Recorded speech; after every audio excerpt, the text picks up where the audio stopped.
This is a production of PBS Charlotte.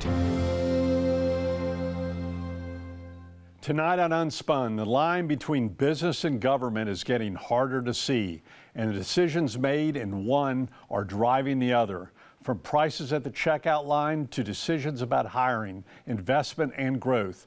What's happening in the economy is showing up in real time for consumers and companies alike. In today's America, welcome to the spin game. Believe me, I know, I'm Pat McCrory. When I was governor and mayor, I played the spin game. I was played by the spin game. But aren't we all done being spun? Let's take the spin out of the world we're in, here on Unspun. Good evening, I'm Pat McCrory. In a time of renewed inflation pressures, global trade tensions, and rapid change from housing to technology, business leaders are having to make decisions faster with less certainty, and those decisions don't stay in the boardroom. They impact prices, jobs, and broader direction of the economy. Joining me now is Carolina Business Review's Chris William, and a longtime observer of business and economic trends across the Carolinas. Welcome, Chris. Governor, thank you. You know, for once, you have to answer the questions, and I get to ask the questions. This is going to be fun for me. Thank you. Raise your bar a little bit higher in your expectations, but thank you. Let me also say we miss Carolina Business Review. You did a great job for a long time. Thank you. And we're very proud of that show being broadcast right here at WTVI in Charlotte. Thank you. Thank you, Governor. But let's talk about the tough economy right now. First of all, how tough is the economy right now? Interesting times. So the economy is good, but the big but. The darker side of that, high inflation, of course. Employment is good, but when you have tight employment and high inflation, the Fed's probably not going to drop interest rates. That's unsettling for a lot of folks because they're expecting, interest rates to come down so they can refinance their homes. So that's going to be a pretty big bugaboo. Tariffs are still working their way through the economy. And Governor, it's a little bit of a graphic situation, but it's kind of like the python eats the antelope, and the antelope takes so long to go through the python. It's hard and it's slow. And that's what's going on with this economy. It's good, and especially in the Carolinas and Charlotte, this engine has been stoked for a long time. So we've got high-class problems, but we still have problems to get through. Tell me about what you're hearing from the consumer, and maybe do it by age, if you don't mind. Older people like us versus the millennials versus the 20-somethings. What are they saying? Are they saying different things? They are. I would say the more established baby boomers and a little bit younger than that are pretty secure in this. There's been the large talk of this wealth management or wealth transition going on there. And I would say the youngest, the Gen X, the Gen Z, are not as dour or pessimistic as many people report. I think there's more of a innovation mindset and a natural tendency to look for opportunities. They work differently. They think differently, but that doesn't mean they're negative about it. I would say the younger gen is more skeptical, but not cynical. That's what I see, and that's what I hear. It seems like to me right now, if you're between the ages of 20 and 30, it reminds me of you and I are similar in age to the time when we had high interest rates. My first condo that I bought in 1980, 14% conventional loan. Right. It was tough to buy anything. I bought it for $49,000. I think sold it 2 years later for $47,000. No principal whatsoever. I was real good at timing. But right now, the 20 and 30-year-olds, how can they afford a house with the somewhat higher interest rates? Yeah. They're not as low as they were for the 30 and 40-year-olds today. They had a pretty good time. And what are they saying about purchasing and buying and saving and investing? Well, clearly there's a headwind, and many young people, Gen X, Gen Z, et cetera, don't have the point of view of going back to the 1980s. In fact, when you bought your condo, 1980 was the peak year for inflation, was about 15%. And let me just say a word about this, if I can, about inflation, because at that point in time, it took about a decade for that high inflation to work itself through the system, meaning when inflation goes up and then starts to come down, the effects of the drop are not felt as well as it does when it goes up. Many people say like the cost of a barrel of oil. It'll rise like a rocket, but it drops like a feather. And it's a very slow process. So here, and I'm staying on inflation just for a second, sir. This inflation number we just got at 4.8%. The peak for us recently was back in 2021, 2022 at 7%, and we're still feeling the effects of that. And here we got another little bump up. So this inflation feel is going to take a while to work through the system. So you've got a lot of people that think the natural level should be around 1 or 2%, and that really isn't the case long term. And one more word on that. The natural level of interest rates, just broad interest rates over a 90-plus year period, tend to be about where we are, interestingly, to 5 or 6%. Do you see the young people who are concerned about the economy and how can we do, but to me, they seem to be more entrepreneurial. You know, our generation looked at going to corporations, you know, large companies. I went to Duke Power Company right out of college, $900 a month, and I thought I'd be set for life. The young people I'm meeting, especially who want to start up business, they're not even investing in the usual things we invest, for the 401ks. They want to invest in something. Are you seeing the same thing that I'm seeing? Yeah, I think you put your finger on it. I think innovation, entrepreneurship, but really innovation, and especially when you got it powered by AI, which we have no idea really how that's going to plan out. But you know, the adoption by AI in all things at that demographic level it's so broad, and they embrace it so quickly that they're going to be benefactors or beneficiaries of that, rather.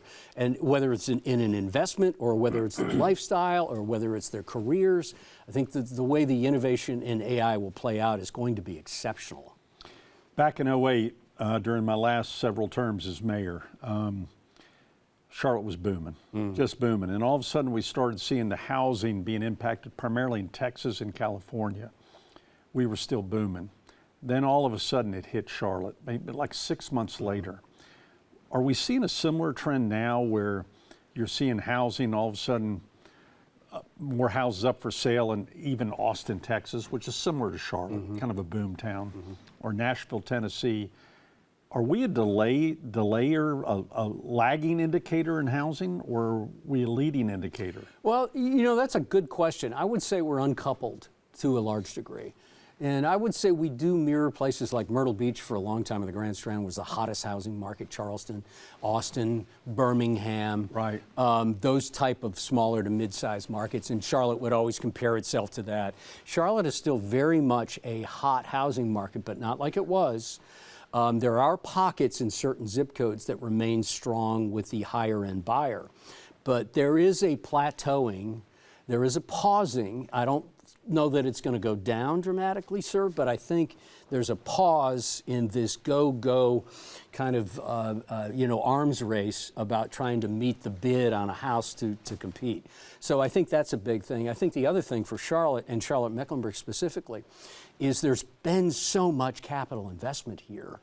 And I want to take for a second, I don't want to make this a long answer, but I think this is important. 3 years ago, almost exactly 3 years ago, Bloomberg reported, it was June of 2023, and I'm going to read from the article. For the first time in this nation's history, 6 fast-growing states in the South, Florida, Texas, Georgia, the Carolinas, and Tennessee, contribute more to national GDP than all of the Northeast, including the Washington, New York, Boston corridor, all of that. It's $100 billion that was added by the South in wealth for 2 years, 2020 and 21. And I know this is kind of hard to keep up with, and also during that period of time, the Southeast added 2/3 of the jobs in the country during 20 and 21. So these record numbers have expanded places like Charlotte, Governor, and have become, and I feel like I'm telling you something you already knew because you were on the point of the spear, but it's made this growth exceptional. But the dark side of the growth is what economists call creative destruction. And that is, in Charlotte specifically, you've got this I-77 corridor DOT debate with City Council that have turned away from the DOT process and the new Transportation Commission. At some point, we have to deal with that. And I think that specifically, there has to be compassion and debate. But if we don't deal with that, and it's not a threat, but we will be left behind, and we will have exacerbated issues like housing. And we're seeing some other debates, and not just roads because of the growth, power. We're seeing the data center debate going on right now. I mean, where do you get the energy from? Yet data energy is running. The data centers are running our iPhone. Yes. And everything. Yeah. So secretaries of commerce in North Carolina and South Carolina over the years have all told me the same thing, and that is we have a shortage of power. There is a shortage of power. And I would say, and sorry, it's a long answer, I would say back to them, it's kind of like the Chicken Little and the sky is falling. We've heard that for years and years, but yet the growth still comes. So sometimes, these things don't square up, but you're not wrong about that. At some point, there is a tipping point. I don't know where it is, but it's probably coming. Well, ever since my tenure as mayor in '95, the growth came, and we're now having, 1,000 people a week move to this region? Is it 1,000 a week? That's what I'm hearing, 1,000 a week. That seems a little rich, but but the point It's is 4 times 12, and that's about what's happening right now. I'm sorry, 4 times 4. Yeah, that's correct. I know it. Even though I did know what you mean there. It's the Governor McCrory to English. But the issue is going to be the economy as it relates to infrastructure and water and sewer needs, power needs, road needs. Where's the money going to come from? Well, and where's the public commitment going to come from for the infrastructure around it? These are high-class problems, but we truly have to deal with it. You can drive the corridor, as you know, between Charlotte and Columbia and see Scout Motors coming out of the ground down there and approaching being open, and it's a massive project, and it's only one of several massive projects. So it will tax the system. No pun intended, but it will tax the system. And I think the question will be in the future, will we continue to give economic incentives to new industry coming here? Because we'd rather have growing pains than dying pains, but if we grow too fast beyond our infrastructure, there could be more NIMBY battles, for example, with data centers. Right, I agree, yes. So let's, in the remaining 2 minutes here, the future of the Carolinas regarding economic development and growth and the economy. Yeah, it's bright. It is bright. I think there are challenges: housing, structure, and here's another one: childcare. Wow. People write that off as being, well, that's a family community issue. Not so much. It certainly is that, but I think the childcare issue's got to be worked out, and the fact that the opportunity that Charlotte has in the economic opportunity ranking in the U.S. is 38. It's moved up a little bit, but it's still fairly dismal. I think that is going to be a challenge. But by and large, the momentum, it's going to be hard to stop the train, if you will, here, and especially in the Charlotte region. One other issue, though, that's important that I see changing from just my time in elective office with the invention of AI. Is education going to have to flip again? We used to go, we need all these programmers, we need all these people who can set up the new software. Now those jobs are saying, well, they're kind of obsolete. Yeah, how's AI going to impact legal work, accounting work, professional work, and getting a 4-year college degree? Well, and on a basic DNA level, I don't have any insight that many other experts much better than me. But I can tell you, somebody once said, sir, that things never get as bad or never good as we expect. AI will have a basic molecular change, and it is happening in banking, in law, in the service economy. Will it replace the person? It'll supplant some people. I don't know that it'll replace the person. It will also help and endorse and expand services and goods, and hopefully bring prices down to do that. Or will it mean the highest paying jobs in the future will be the plumbers, the electricians, the builders? Could be. And maybe they deserve it. It could be. Go they'll have college. that hands talent that AI can't do. Yeah. Chris Williams, we've learned something today. Thank you. You're a darn good guest in addition to moderator. Thank you, Gil. And I appreciate it very much. Been Great my having honor. you on the show. Thank you very much.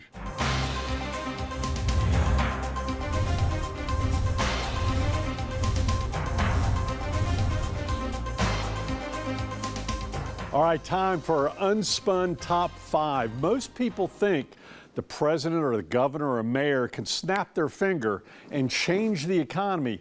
Most of the time, that's not true. But there are top five reasons when a president can actually have a big impact on the economy, and pretty quickly. Let's start out with number five. Number five, they sign legislation with big new spending. If you pour a lot of money from the federal government into the economy, good things can happen, but also bad things can happen, including inflation. Number four, sign legislation with massive tax cuts. It can have an immediate sign on giving consumer confidence because they have a lot more money in their pocket. But what's the bad news? Deficits. Number three, initiate new tariffs. This is something President Trump's big on, new tariffs, because he wants more things made in America. What's the downside? Inflation. The price of products goes up with tariffs, especially tariffs from Asia. Number two, impact oil production. A president can either shut off oil production or increase oil production. Both have an impact. One can raise prices of oil, the other can lower prices of oil, which overall have a huge impact on the economy. And the number one presidential action with immediate economic impact is start a war. Big spending, but there's many downsides to that also.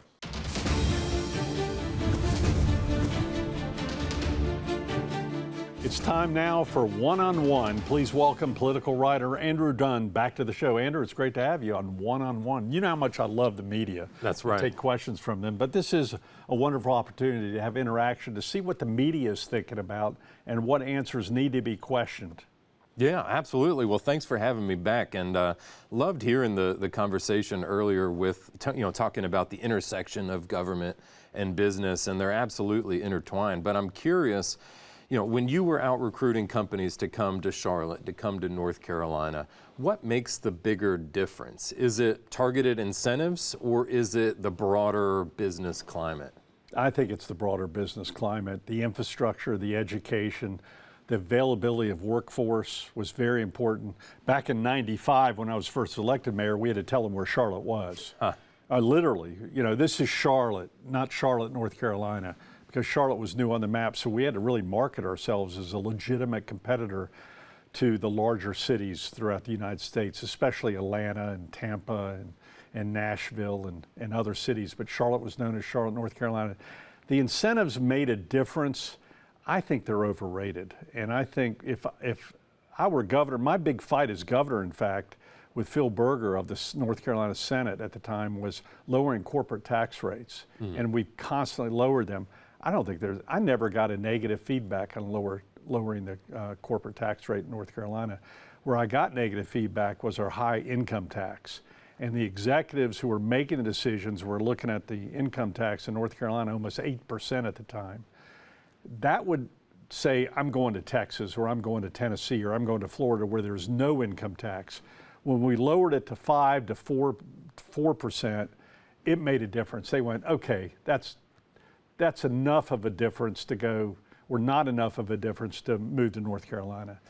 Yeah, that's a great point. And I want to ask you more about the incentives because, I see in the news, it seems like every month there's a new company that had received an incentives package now backing out of it, that they didn't meet their growth targets. Let's get unspun for a minute or two. How important are the incentives really? And is it really just about getting a headline and good PR, or does it really make a difference? I think the incentives are important to the business recruiters, to the chambers of commerce, to the accounting firms, the law firms who get a cut of the action if we give an incentive.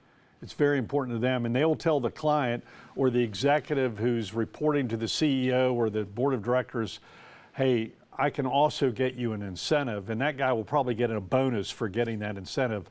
But in the big picture, if it's a multi-billion-dollar company, what difference does $20 million make in the long run over a 10 to 20 year period?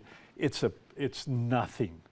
But we do make a much bigger deal out of it. And by the way, that's future tax revenue that we're not giving to or investing in education or in infrastructure. Both Republicans and Democrats do incentives. So the Democrats are a little hypocritical when they say we shouldn't give tax breaks to the rich, but we do it all the time with corporations right here in North Carolina with strong support from the Democratic governors and Democratic mayors. it's going to be interesting as we have growth infrastructure problems, whether or not we'll keep pushing incentives and start being more selective on who we give them to. And I anticipate the state legislature going, we're not going to give them to the urban areas anymore, but for the rural areas we will, because we have some rural areas that are losing population, Right. while the urban areas like Wake County and Mecklenburg County are growing at unbelievable rates. Yeah, well, speaking of growth, urban areas, congestion, and business and government, I want to ask you about I-77, a public-private partnership. Yeah. Charlotte City Council unexpectedly rejecting, essentially, proposed toll lanes on I-77 South. Is this going to have a major impact on the Charlotte region moving forward if this project doesn't move forward? This is a major cluster. I mean, the dilemma is this, I guess I call it the McCrory effect, not out of narcissism, but out of impact in my gubernatorial election. When Roy Cooper used the toll lane as a major thing against me, it basically won him the election by 10,000 votes. So for the next 10 years, they never stopped. The Cooper administration and Vi Lyles, the mayor, never stopped the planning for future toll lanes. They just never talked about it. So we had a decade go long where the staffs in NCDOT and here in Charlotte kept planning for a new toll lane. And then up until 6 months ago, no one had heard about it. And all of a sudden, bam, here's the new plan. Yeah. And it really had an impact on some neighborhoods going through the city, predominantly black neighborhoods. And everyone was shocked and surprised as though there was gambling in Casablanca. Well, this has been off on the side forever. Yeah, since at least 2014. Absolutely, absolutely. So Governor Cooper did a smart move, delaying it, and he's now put this on Governor Stein's plate, which is Governor Stein's going, what happened here?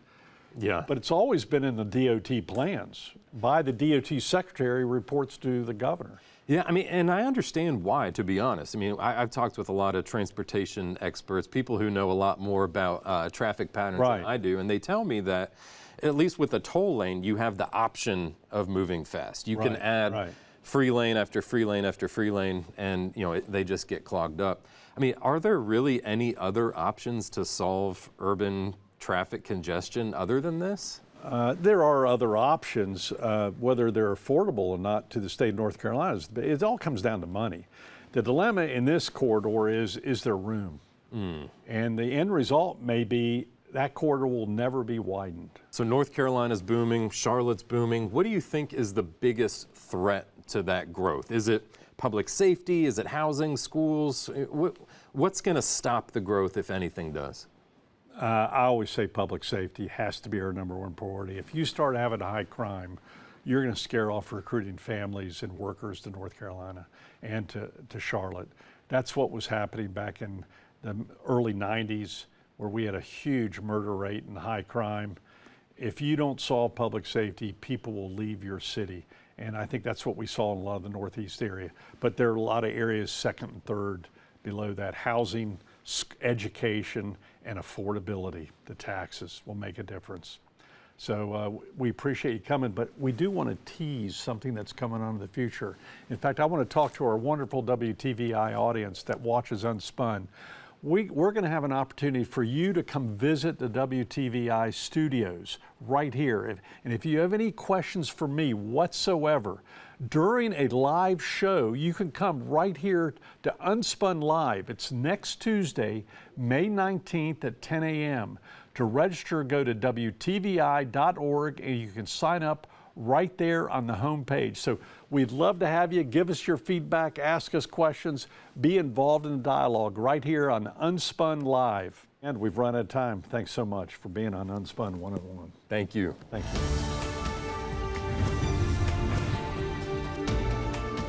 I have always believed that presidents get too much credit and too much blame for the economy. Why? Because much of what drives the economy has nothing to do with who is sitting in the Oval Office. I'm talking about the private sector, new technology, natural disasters, wars, global events far beyond our borders. Yet every 4 years, candidates act as if they personally created every job or as if their opponent personally caused every recession. When the economy is booming, presidents take full credit like it's a victory lap.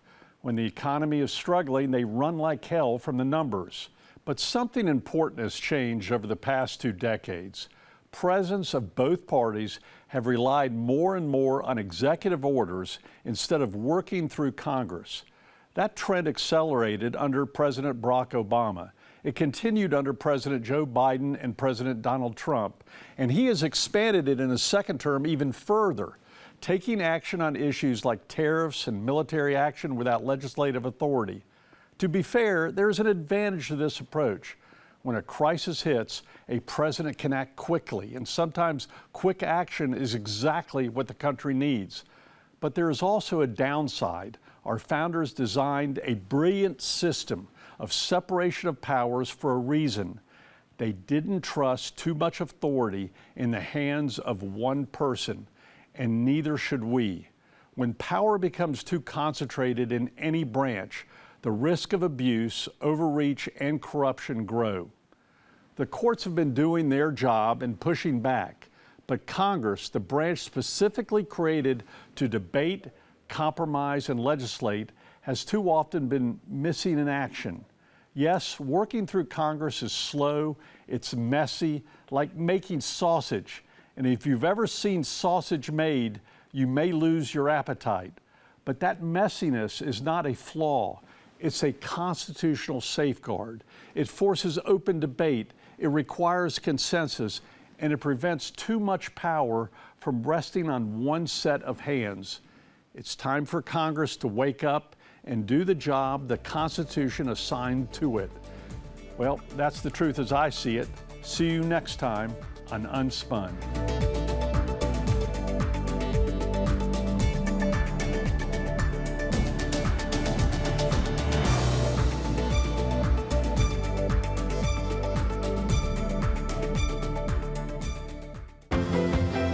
A production of PBS Charlotte.